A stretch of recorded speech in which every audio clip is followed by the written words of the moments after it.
Sveiki, brangieji, mes ir vėl sustinkame švietimo ministerijoje ir mes šiandien tęsime pamoką iš pamokų serijos pavadinimu Karalystė.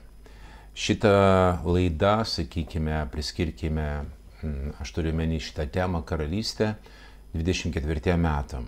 Aš tikiu, kad jinai kaip pirma gali turėti tam tikrų dar neišsakytų minčių, galbūt drąsių kažkokių pareiškimų arba kažkur tai dar dėl trūkumo drąsos nepasakyta visą tai, ką reikia pasakyti. Tai va, laikui bėgant mes tobulėjame Dieve, augame ir taip pat atsiranda tam tikra drąsa. Aš matau savo to vystymosi raidoj, dvasinio vystymosi raidoj, matau vieną dalyką, su mano tokiu ūgtelėjimu atsiranda ir drąsos interpretuoti šventą raštą. Ypač, kai reikia iššokti iš kažkokių, sakykime, standartinių, stereotipinių supratimų, interpretacijų ir panašiai. Tai va, tai šiandien aš pavadinau šitą pamoką Karalysčių kova. Karalysčių kova. Ir tomis pamokomis mes kalbėjome, greit prabėgsiu. Pirma pamoka tai yra pristatymas, kas yra karalystė, tai mūsų kalba tariant valstybė. Valstybė, bet kokia valstybė turi tam tikras santvarkas. Ir aš prabėgau, nors ten kai kam nepatiko, gal nežinau, kas ten nepatiko, tiesiog apibėgau iš Wikipedijos, tiesiog apibrėžimus, ką mes suprantam, nes mūsuose skamba karalystė keistokai, pasakiškai.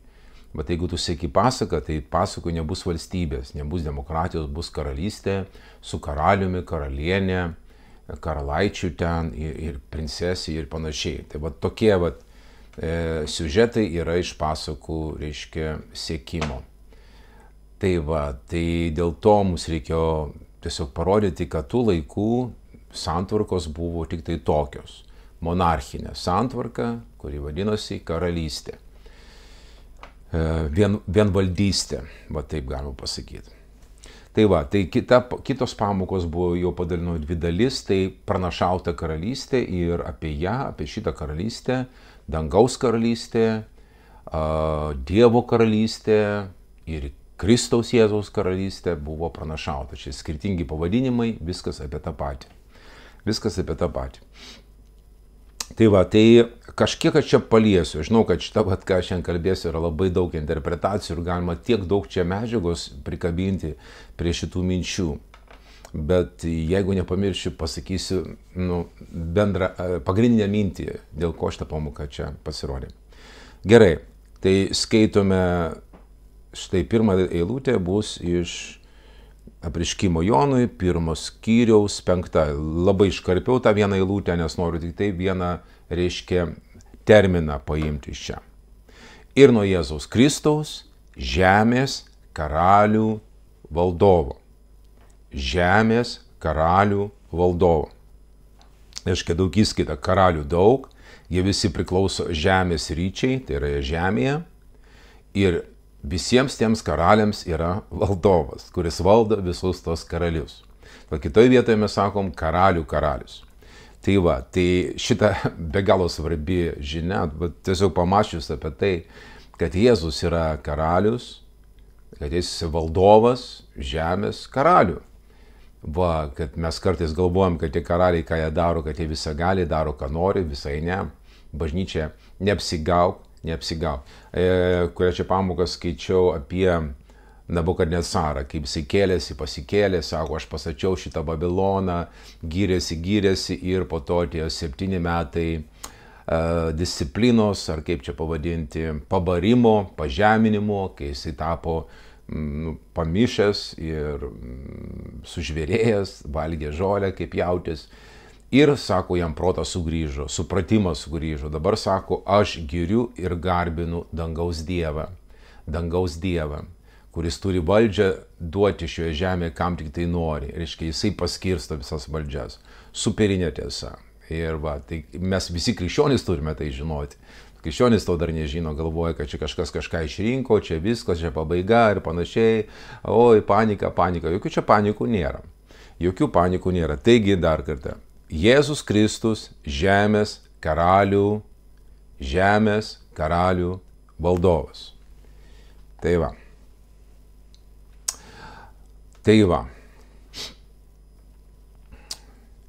Taigi yra karaliai, yra ir karalystės. Yra karaliai, yra ir karalystės.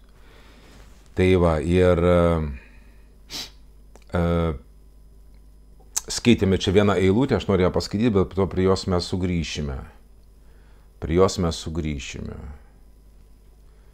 Nes aš žiūriu, kad dabar dalis tikrai aktualu paskaityti dabar. Praeitą pamoką mes kalbėjome apie tai, apie tą statulą. Ar plaukia, čia praeitą pamoką apie statulą, o gal užpraeitą. Jau nepamenu. Vienu žodžiu, statula ir apatinė dalis tai kojos ir pėdos, kur yra 10 pirštų. Ir ten tai 10 pirštų ir 10 karalių. Ir tų karalių dienomis, taigi skaitome Danieliaus pranašystę, va čia antram skyriui, būtent yra tas skyrius apie tą statulą, didelę įspūdingą statulą. Sakoma taip, tų karalių dienomis, kalbama apie tuos 10 karalių ir panašiai, ir apie tą paskutinę, apatinę tą karalystę, kuri bus žvėris be galo žiaurus, baisus, su baisiais dantimis, kuris traiško viską aplinkui. Ir visi žinome, kad ta apatinė dalis yra Romos imperija.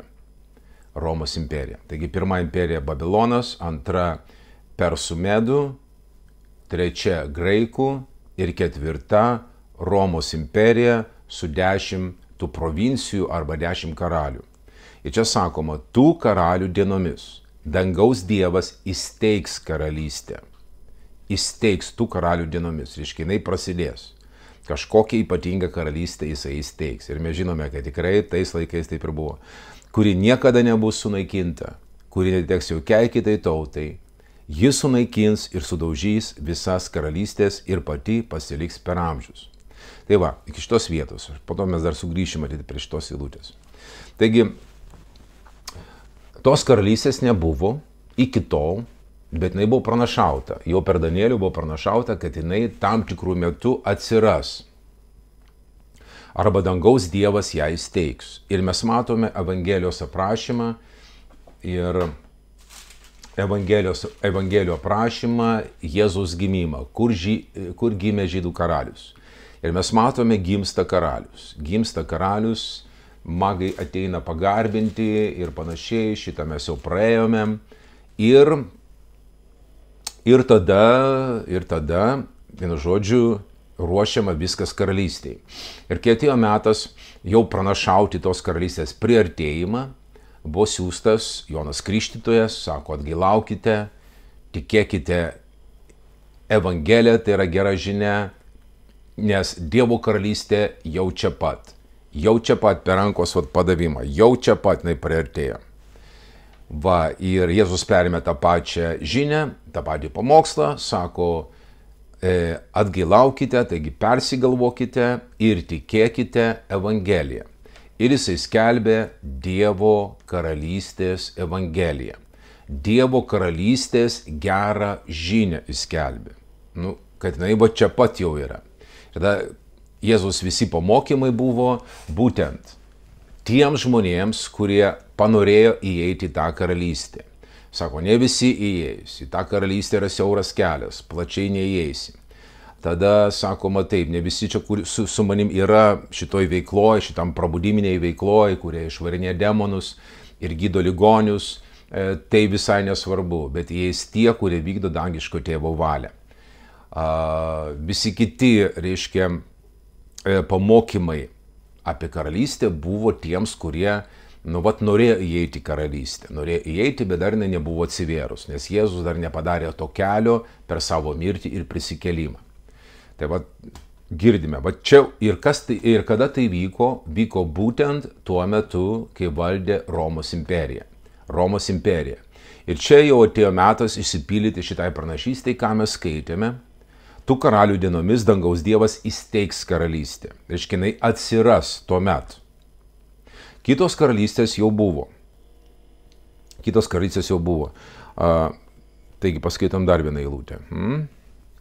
Pagal Joną 18 skyriui 36. skamba taip. Jėzus atsakė, buvo kalba apie karalystę. Mano karalystė ne iš šio pasaulio. Mano karalystė ne iš šio pasaulio. Jei mano karalystė būtų iš šio pasaulio, mano tarnai kovotų, kad nebūčiau atiduotas žydams. Bet mano karalystė ne iš čia. Vėl labai įdomios tiesos, kurio mes iš inercijos praleidžiame. Dabartinė bažnyčia iš inercijos praleidžia tam tikras tiesas, kurios akivaizdžiai yra parodytos. Matote, kad nebūčiau atiduotas žydams. Kad nebūčiau atiduotas žydams. Kas tai pasakė? Žydas Jėzus. Mes matome, kokia konotacija yra būtent Evangelijose ir Pauliaus ir apskritai laiškose, kai sakoma žydai. Visuomet negatyvi konotacija, visuomet antidieviška ir panašiai. Todėl mes turime tai matyti ir drąsiai suprasti, drąsiai interpretuoti, kad taip ir buvo. Žydai buvo Dievo priešai. Dievo priešai. Ir Jėzus priešai. Anti-Jėzus, antikristui, antikristiški. Tai va. Gerai, čia yra kita tema, bet labai įdomu, ne? Kad Jėzus sako, kad nebūčiau atiduotas žydams. Tai va. Ir jisai sako, mano karalystė ne iš šio pasaulio. Mano karalystė kitokia. Arba ne tai, kad kitokia, bet jinai kilusi ne iš šio pasaulio. Visos kitos karalystės kyla va čia pasaulyje. Reiškia, vienas karalius baigia savo reiškia, dienas, kitas pakyla, dažniausiai jau sūnus ir panašiai, ir taip karalystės auga šiame pasaulyje. Va tokia yra veikla maždaug.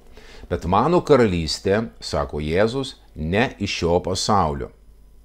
Jinai kilusi iš dangaus. Jinai kilusi iš dangaus. Tai va, mes matome, viskas išsipildo ir Jėzus sako, kad ta karalystė jau čia pat. Jau čia pat. Gerai.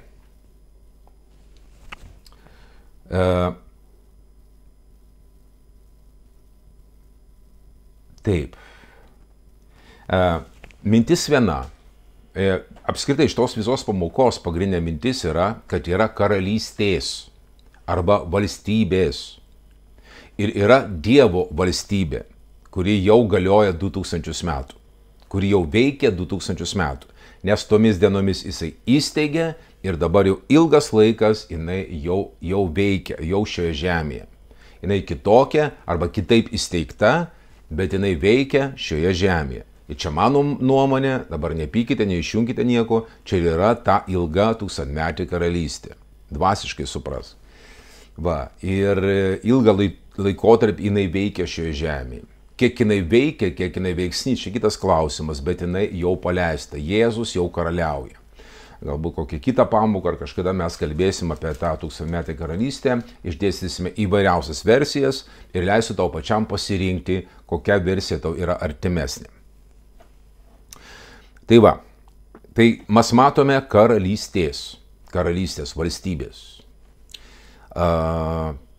Ir tada vėl paskaitome tą pačią eilutę, kurią mes skaitėme. Aišku, čia jų tiek daug yra pas Danielių apskritai kitur apie karalystės užvaldymą, Dievo karalystės valdymą šioje žemėje. Ten atsimenat kaip ir apie tą statulą, kad tą statulą susidarius iš 4 tų karalysčių, iš 4 žvėrių, kurie taip pat yra pavaizduoti, yra Apreiškimo knygoje.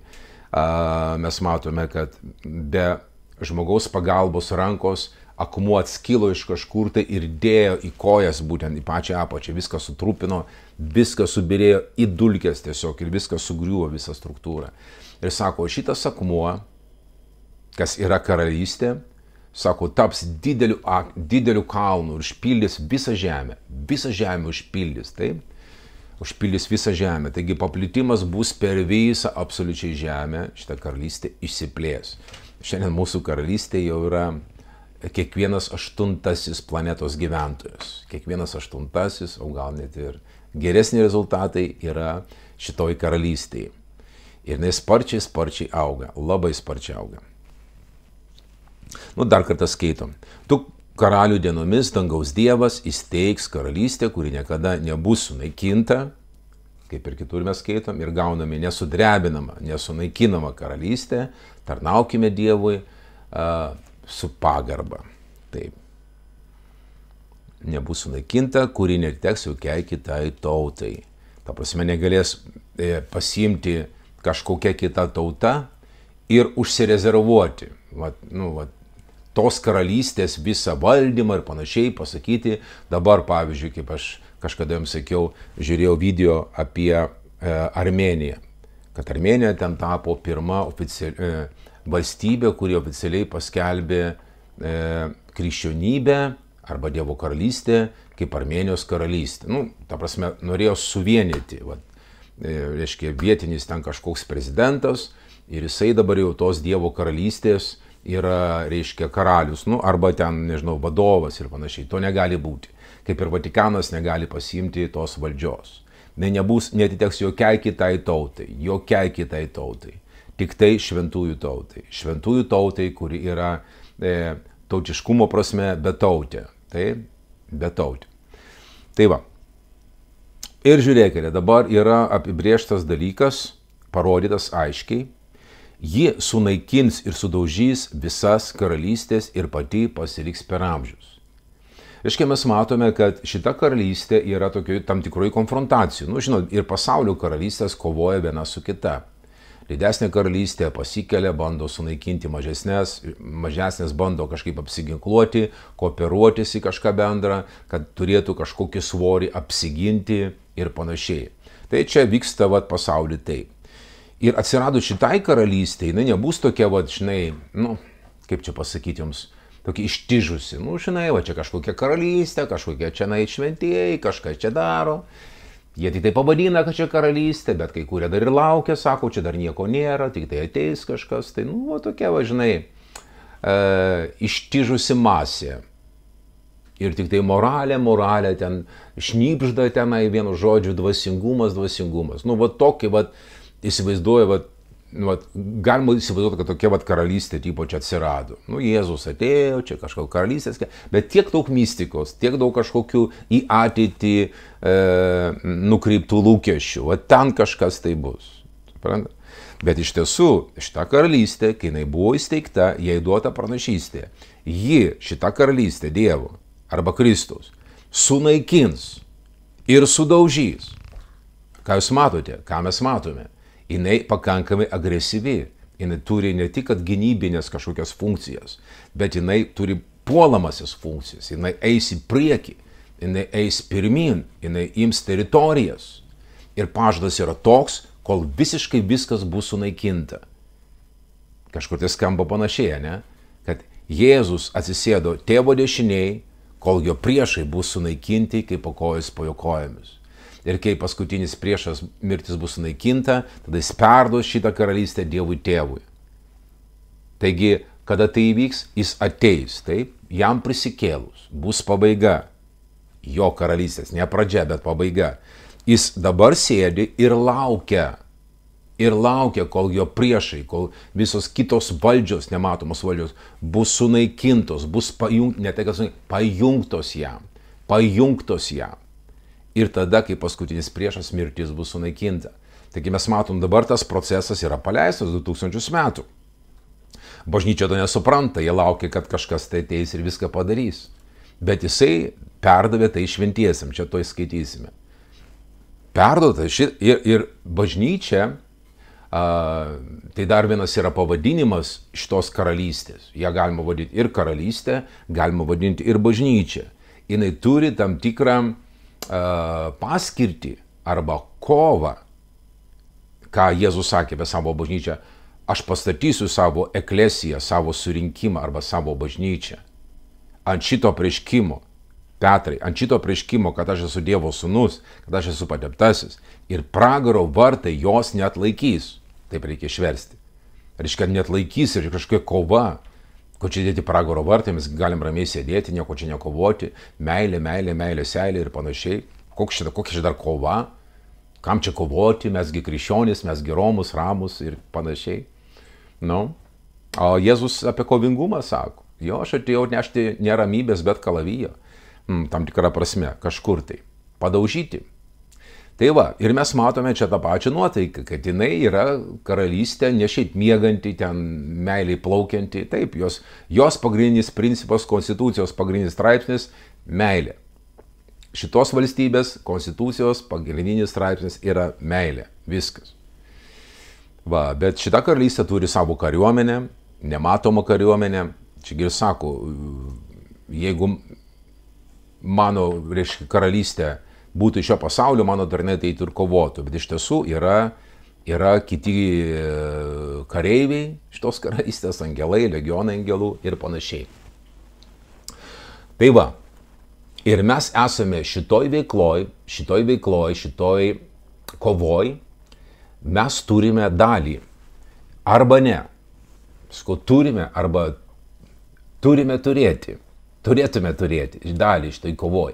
Bet jeigu mes to nesuprantame, mes nekovojam, mes dažniausiai pasiduodame, ką mums priešas primeta, mes tai priimam ir sakom, tebūnie viešpaties valia, turbūt Dievas panorėjo šitą griūtį, šitą atsitraukimą panorėjo ir čia aš nekovosiu, kiti dar sako, Jėzus viską jau nugalėjo, ko tu čia kovoji, įvairiausi pasiteisinimai tavo pasyvumo. Nes bet koks kovingumas netelpa į tavo krikščionišką supratimą. Tu negali suprasti, kad čia yra kova, Ir mes, brangiai, suprantame, kad mes kovojam savo teritorijose, asmeniniai kovoj, tai yra mano asmeninis frontas. Ir čia aš esu nugalėtojas, bent jau turėčiau būti nugalėtojas. Prieš velniškus visokiausius pasiūlymus, pasaulio susitepimą, prieš savo kūniškumą. Vat yra laukas, mano kovos laukas. Ir čia Jėzus sako, nugalėtojas paveldės viską. Reiškia, čia aš turiu nugalėti. Čia nesakau, kad Jėzus nugalės, aš turiu nugalėti. Jėzus savo kovas nugalėjo. Bet taip pat yra mūsų bendras frontas, kaip bažnyčios, kaip to junginio didžiausio, kaip to milžino, milijardinio milžino yra laukai tam tikri ir kovos. Kai mes žiūrime ne tik tai savo asmeniniai kovoj, bet žiūrim kaip karalysčių kovoj. Va tam kontekste, kad karalystės kovoja.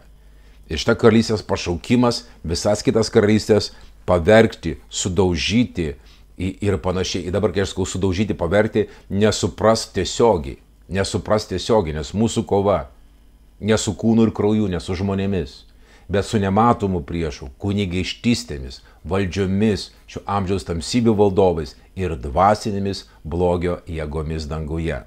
Taigi, imkime visų Dievo ginklų, blogą dieną pasipriešinkime. Ir paskutinis ginklas yra būtent puolamasis.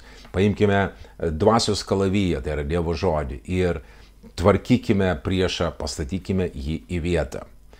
Tai va, tai čia toks nusiteikimas, toks pamatymas, mano įsitikinimu, yra biblinis. Ir yra pagal tas pranašystės, kurias mes čia ir studijuojam. Ne kažkokia priplaukusia ten, oi, čia karalystė, čia dar kiti sako, ateis tas laikas, čia visi kaip bus čia, kaip avelė ten kartu su liūtu, tenai priplaukia, sėdėm, ten kankliuoja kažkas tokio.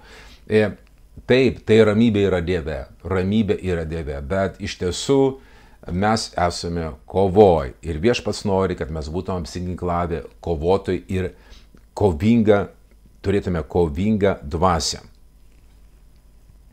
Tai va. Tos karalystės. Taip, kažkada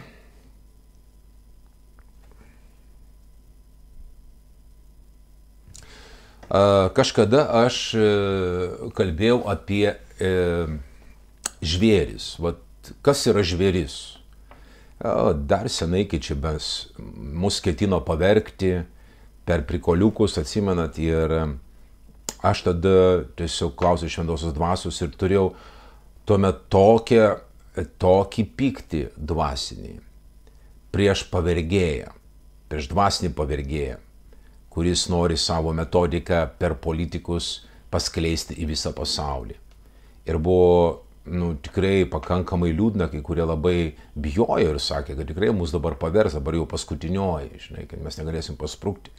Ir iš tiesų reikėjo pridėti daug pastangų, aš čia nesakau, ar kažkaip čia mes, bet tikrai atsimenu, kad aš dalyvavau tame, toj kovoj, aš aiškiai mačiau, su ko kovoju Ir aiškiai žinojau, kad mano kova yra teisinga ir kad dangus mano kovą patvirtina.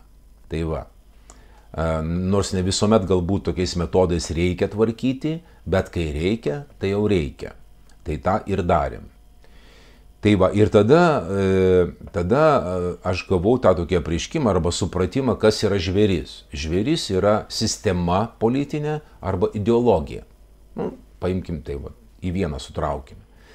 Va, kai buvo žvėris, sakoma, apreiškimo knygoje, žvėris yra Romos imperija, kitas žvėris, sako, iš sausumos, tai yra neištikima dalis tų Izraelio tuo metu buvusio ir ta neištikimoji dalis su visa viršūnėlė, sako, garbinkite pirmą žvėrį, kuris gavo žaizdą ir pagijo.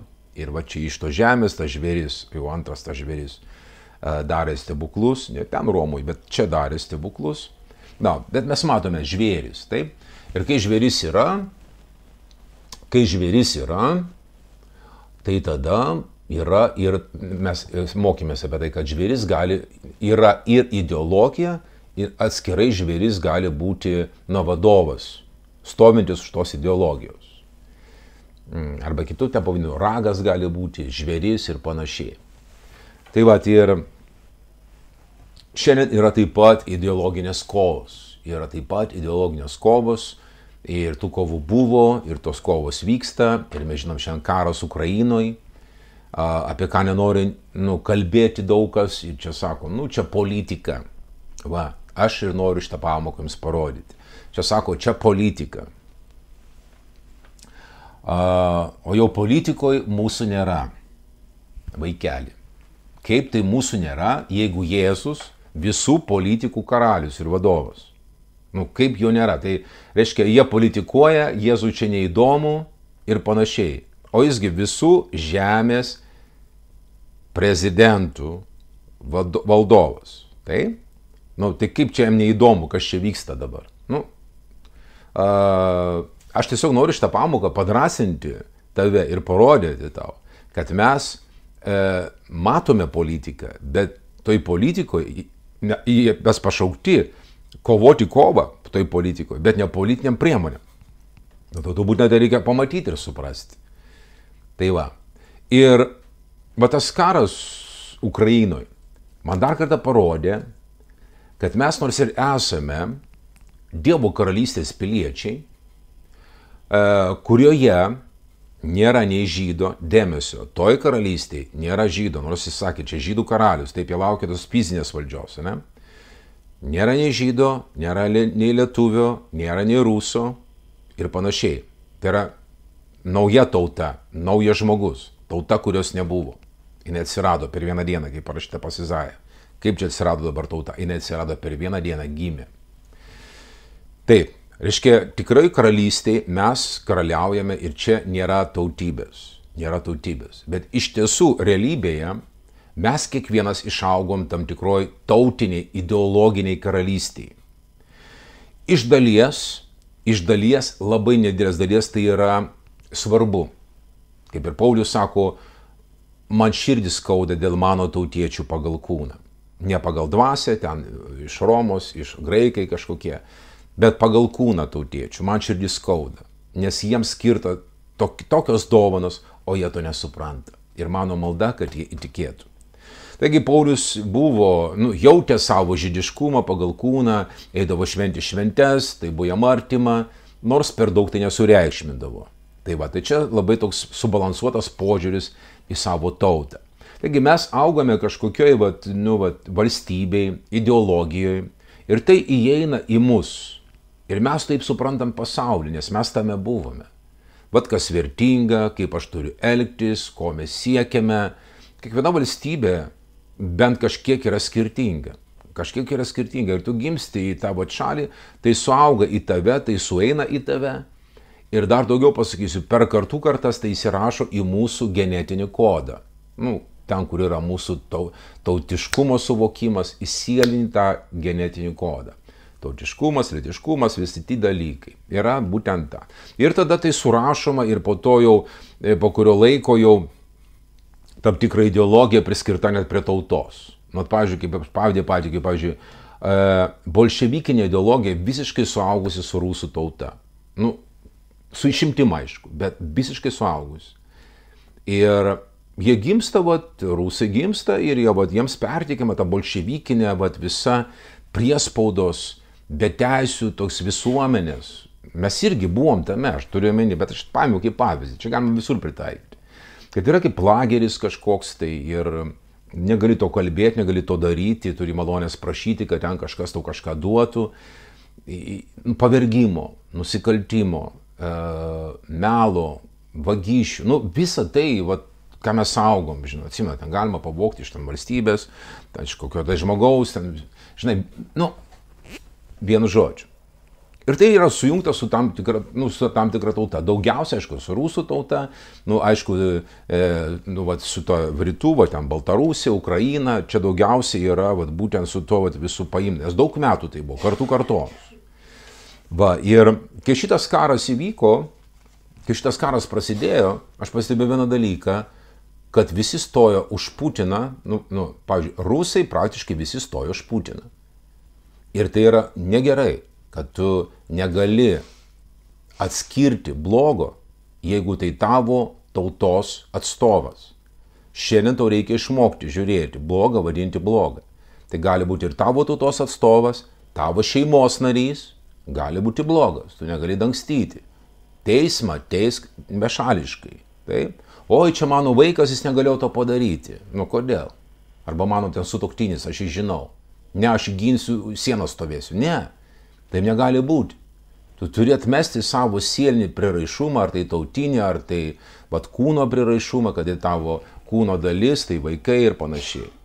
Tai aš pastebėjau tą tokį šališkumą ir aš negalėjau suprasti, kaip galima pateisinti žmogų, kuris savo imperiniam, reiškia, ketinimais, kažkokiais kvailais kaltinimais užpuola šalia šalį ir ją nori užimti, užvaldyti, nepatenkintus nušluoti nuo žemės ir tai sakyti viskas tai gerai. Ir prie to dar kiti sako viskas gerai, galima pulti 21 amžiui, kažkokių teritorijų ten atmušinėti. O kodėlgi negyventi ramiai, džiaugtis, turi didelę šalį, viskas, ne, kažkokie ir pilna melo, aš, vienu žodžiu, nesiliesim tai. Ir prie to žiūri ir krikščionis. Jie pamiršta. Jie negali vertinti, kaip yra iš tiesų, užpuolė šalį. Užpuolė šalį, jie nepasmerkė tų. Atviršiai sako, jie meldžiasi už Putiną. O jau Rusijos bažnyčia, ir evangelinė bažnyčia, stovi už Rusiją. Žinot, aš jums pasakoju, ten per kažkokius sustikimus dainuoja, ten sajūsniai rušimai, ten tokias dainas dainuoja. Ir apsirengia visą teologiją tą, ir tada tu supranti, kad čia jau yra daugiau negu paprastas ten prieraišumas savo šaliai, čia yra konkretus įsilimas į velnišką ideologiją, kuri absoliučiai priešiška Dievui. Absoliučiai priešiška Dievui. Jūs galite pasakyti, ten labai dvasinga. Tas dvasingumas, ką jie sako, yra per jų filmus. Apie gerą poelgį, ten apie padėti ten vargšam. Ir Hollywoodas pilnas tokių gražių epizodų ir gražių filmų pastatytų. Tai čia toks ir dvasiškumas. Bet iš tiesų tikras dvasiškumas, ką mes pripažįstame, yra kristiškas. Ir visa tai, kas Kristaus, yra ten niekinama, persekiojama ir panašiai.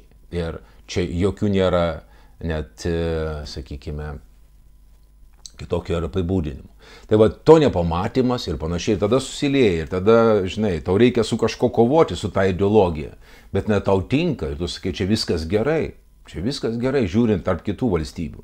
Dabar, kai aš kalbu apie tai, aš nei kiek čia neginu ten kažko kito visiškai, nors jeigu taip žiūrint pagal mane kaip žmogų, ne tą dvasinę pusę, bet tai kaip žmogų, tai iš tiesų man yra artimesni krikščioniški vakarai negu komunistiniai rytai. Tai čia taip būna jiems visiems aišku. Ir Tai visos tos karalystės arba ideologijos, su jomis vyksta kova. Ar tai iš vakarų atėjęs kažkas, tai materializmas, pasileidimas ar panašiai. Ne ta laisvė vadinama, kuri bando eiti kur? Į bažnyčią. Vienintelis, kas laiko, bet visa šita šalis laiko bažnyčią. Laiko bažnyčią. Reiškia, jinai sulaiko kažką. Jeigu jinai yra neutrali tiems vėjams, jinai sulaiko. Kaip rytų kažkokie atėję oligarchų ir pavergėjų diktatorių kažkokia valdžia, jie irgi turi sulaikyti bažnyčią. Jie turi atpažinti ją. Ir jeigu tai ir būtų iš mūsų tautos, kas pakyla, turim būti neutralūs absoliučiai ir stabdyti blogį, koks jis bebūtų. Tai čia yra mano kova, mano sprendimas. Būti nešališku. Man visai nesvarbu, koks socializmas ateina. Ar iš rytų, ar iš Kinijos, ar iš Vabo. Jis irgi socialistinės santvarkos ideologas. Man nesvarbu, iš kur ateina pavergimo sistema, aš ją atpažįstu ir aš kovoju, žinodamas, kad kiekvienas žmogus turi prigimtinę teisę į laisvę, pasirinkti, jo negalima atimti valios, negalima jo pavergti. Tai va. Gerai. Taip. Einame toliau į pamoką. Danieliaus 7:27. O karalystė, valdžia ir visų karalysčių po dangumi didybė bus atiduota aukščiausiojo šventųjų tautai. Jam? Ar jūs matote? Čia viskas yra 7 skyriui, praeitą ar kurią pamoką mes kalbėjome šitos skyriaus, ir ten apie 10 ragų, atsimenat, 10 ragų ir vienas ragas labai pradėjo burnoti prieš Dievą, ir tai yra Neronas. Ir va tada jam įvyko teismas. Ir va ten iš karto ir pasakojama, čia gal tik tai porą tik eilučių po to viso įvykio aprašyto, jau čia sakoma, ir karalystė, valdžia ir visų karalysčių po dangumi didybė bus atiduota aukščiausių šventųjų tautai.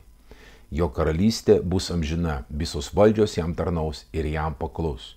Mes matome, kad už Dievo karalystę stovi pats dangus ir viską reguliuoja, viską taip daro, kad šita karalystė imtų viršų. Šita karalystė imtų viršų.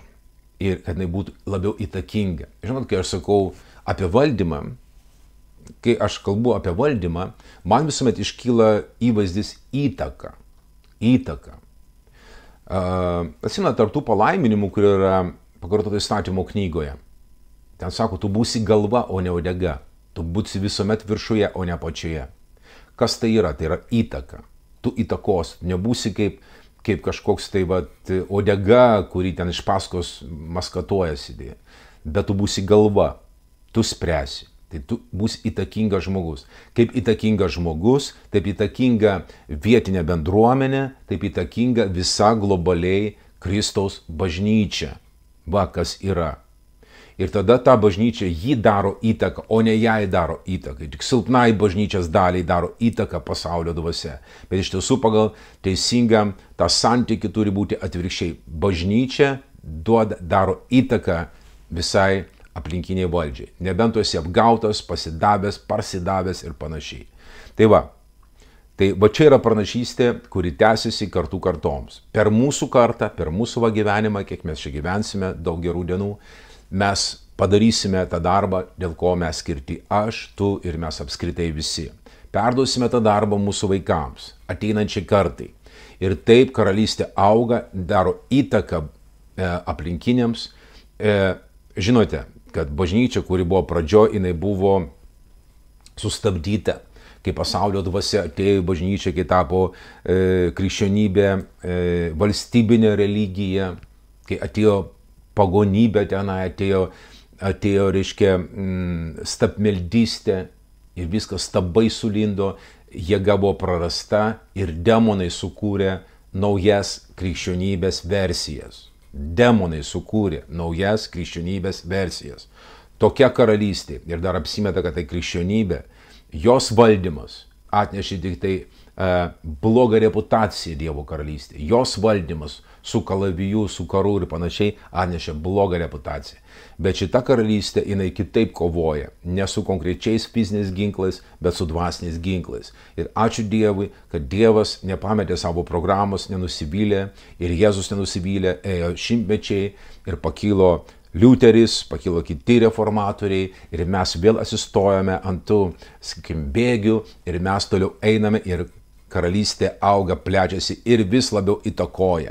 Kai tu tai matai, tu aplinkui žiūrėdamas informacijas apie kažkokius, stebėdamas kažkokius projektus, kurie kažkas kelia, tu nebijai to, tu žinai, kas tu esi, kokioje tu programoje esi ir kas yra už tavęs. Tu nebijai to paprasčiausiai. O jeigu tu bijai, tai tau reikia gilintis į tai, kas čia sakoma. Tau reikia pamaitinti savo dvasią tieso žodžiu, o ne melu. Tai va. Ir dabar kitas sako, ten kažkada kalbėjomės, tai kaip čia sakai, kad bažnyčia valdo? Ką dabar sako, čiagi sako, blogis valdo, šėtonas valdo. Nu vaikeliai, kaip pažiūrėjus, kaip pažiūrėjus. Jeigu tu prisižiūri visų šitų idėjų, tu jomis maitini, tu pilnas baimės, tu taip ir kalbi. Šėtonas valdo tave. Tave gal ir valdo, kitų nevaldo. Ja. Apskritai paims globaliai, bažnyčia auga. Ir bažnyčia stato į vietą kitus. Va, kažkada mąstydamas apie tai, apie įvykius, pavyzdžiui, Amerikoje. Apie įvykius Amerikoje. Šiuo metu, 24 metais, nežinau, kada tu žiūrėsi šitą įrašą, išrinktas į kongreso spikerius, tai yra kaip mūsų, sakykime, Seimas, Seimo pirmininką, išrinko žmogų, kuris yra evangelikas, baptistas. Johnsonas, taip? Johnsonas atrodo, neklystu. Jo, ir visi kiti sako, jis yra evangelistas. Ir visi galvoja, kas tas evangelistas? Ir ten girdėjau, tas evangelistas, tai čia, žinai, tie, kurie Bibliją skaito, čia baptistas. Tai turi būti labai gerai viskas, ne? Baptistas yra geras. Ir jie nesupranta iki šiol Amerikos. Supranta, aš klausau mūsų šalių, pavyzdžiui, ten kokius komentatorius, apžvalgininkus, jie nesupranta tos Amerikos. Jie nesupranta jos. Jie galvoja, kad ten yra demokratai ir respublikonai, visat. Iš tiesų, Amerikoje valdo Amerikos politiką valdo evangelikai. Va kaip aš noriu, kad tu tai pamatytum. Evangelikai valdo. Jeigu tu evangeliniai stovyklai, nes jų yra 60, kurie save vadina atgimusių, taip? 60% atgimusių vadina. Tai jeigu tu tai stovyklai įtikinsi ir parodysi kandidatą, jie ir išrinks jį. Čia niekam nesupranta, kodėl tą ir tą išrinko. Todėl visi kandidatai labai jie artėja prie bažnyčios, nori pasirodyti, kad jie tinkami ir panašiai. Taigi, kongrese, senate, visi turi praeiti šitą egzaminą tavo evangeliškumo. Turi praeiti tą egzaminą. Net ir musulmonas Barackas Obama, kur ten iš tiesų atrado net jo Baltuose rūmuose, ten požemiuose, kažkur tai islamiškus maldos namus. Jisai buvo apsimetęs, jis apsimetė krikščionimi, nes pasakyti, kad aš esu musulmonas, yra be šansų išrinkti Amerikoje. Be šansų. Tai va, tai jis turi apsimesti, ten kažką paskaitė, iš rašto kažką paskaitė, vienu žodžiu. Ir didelė tikimybė, kad Baracko Obamos žmona yra jis. Ne Michelle, o Michaelas.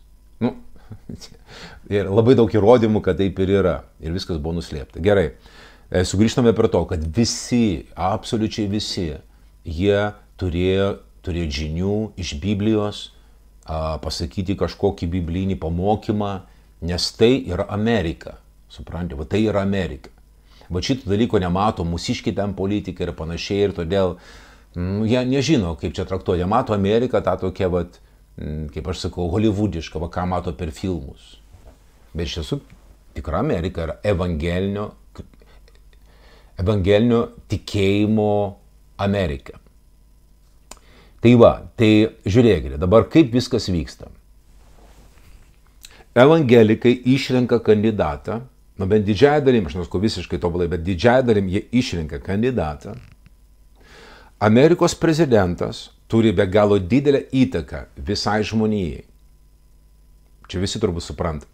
Nei ten Putinas, nei ten koks tai Kinijos ten vadovas neturi tiek įtakos, kiek turi Amerikos prezidentas. Dabar, per savo atstovus tokius išrinktus, evangelinė bažnyčia daro įtaką ne tik Amerikai, bet ir visam pasauliui.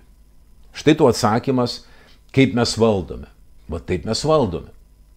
Pas mus dabar kol kas padėtis tokia, kokia jinai yra, bet mes laukiame, kad bažnyčia solidės, Dievas pakels ją, pasižeminusius, išaukštins, padarys didesnę įtaką dvasiniam pasauliui. Tavo nuomonė bus svarbi. Ne dėl to, kad tu ten šauksi rėksi kažkokiam politikui, tu ten atgilaukai, eini į pragarą, tu ten paukščiais visokiais pavadina ir panašiai. Čia nėra valdymas, čia yra paprasčiausiai kūniškas barimas.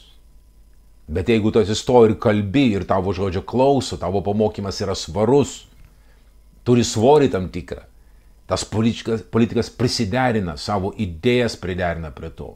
Ir taip netiesiogiai bažnyčia pradeda valdyti. Valdyti savo politikus, kurios beje turėtų ir išrinkti su malda ir panašiai. Va, prašau, valdymas. Valdymas. Va, tai ką, brangiai, tai šiandien tiek. Čia dar norėjau apie globalistus pakalbėti, bet gal čia ir užteks. Vienu žodžiu, noriu tai tiek pasakyti. Nebijokit, brangiai, mes esam jo karalystė ir visos valdžios jam tarnaus, karalystė atiduota šventųjų tautai, tai yra mums, ir mes esame dvasiniai kovoj. Ir mes šiandien žiūrėkime, kad karalystės tai yra valstybės. Ir tarp valstybių vyksta įvairiausios kovos, kurios buvo visais laikais. Visi pranašai pranašavo. Sakyk Egiptui, sakyk tenai Persijai, ten sakyk dar Babilonui, sakyk, ten karalystės ir karaliai. Visos pranašystės ir kovos vyksta tarp karalysčių ir karalių. Ir visų šitų karalysčių, sukūry yra viena nesugriaunama karalystė, kuri buvo įsteigta su Jėzaus atėjimu prieš 2000 metų. Tų karalių dienomis, tai yra tos imperijos, Romos imperijos dienomis, buvo įsteigta Dievo karalystė. Nesudrebinama, amžina ir įgriauna arba pavergia visas kitas karalystės. Ir ačiū Dievui, kad mes esame šitos nuostabios, pergalingos karalystės piliečiai. Taigi, brangieji, šitą mintimą aš noriu pabaigti šitą pamokėlę ir linkiu paties geriausio. Iki, sudėl.